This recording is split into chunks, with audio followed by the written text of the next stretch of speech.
اور اللہ تعالیٰ کو اپنی قسموں کا اس طرح نشانہ نہ بناؤ کہ بھلائی اور پرہیزگاری اور لوگوں کے درمیان کی اصلاح کو چھوڑ بیٹھو، اور اللہ تعالیٰ سننے والا جاننے والا ہے۔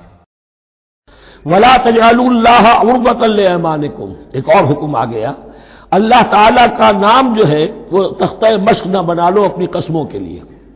قسم کھا بیٹھا، میں تو اللہ کی قسم کھا بیٹھا ہوں، اب یہ قسم کھا بیٹھا اس لیے میں یہ کام نہیں کر سکتا، چاہے وہ نیکی کا کام تھا، کسی وقت غصے میں آدمی آ کر قسم کھا بیٹھتا ہے۔ حضرت ابوبکر صدیق نے بھی قسم کھا لی تھی۔ مستح ان کا ایک ایسا تھا مسلمان غریب جس کی وہ مدد کیا کرتے تھے، لیکن مستح بھی جب حضرت عائشہ پر تہمت میں ملوث ہو گیا تو حضرت ابوبکر نے قسم کھا لی کہ یہ بدبخت جس کی میں سرپرستی کرتا رہا، یہ بھی میری بیٹی پر تہمت لگانے میں شامل ہو گیا، اب میں اس کی کبھی مدد نہیں کروں گا۔ یہ سورہ نور میں آئے گا، ان سے کہا گیا نہیں ایسا نہ کرو، تم اپنے نیکی کے دروازے کو کیوں بند کرتے ہو؟ قسم کھا لی، قسم کو کھول دو، کفارہ دے۔ وَلَا تَجْعَلُوا اللَّهَ عُرْضَةً لِأَيْمَانِكُمْ أَن تَبَرُّوا وَتَتَّقُوا، نیکی کا کام کرنے سے، تقویٰ کے کام سے رکنے کے لیے قسم کھا لینا، وَتُصْلِحُوا بَيْنَ النَّاسِ، اور اس سے کہ لوگوں کے مابین مصالحت کرو۔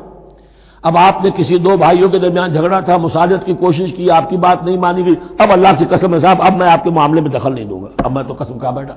نہیں بھائی، اصلاح بین الناس جو ہے، اصلاح ذات البین، یہ کرتے رہو، اور ایسی قسم کھائی ہے اس کا کفارہ دے دو۔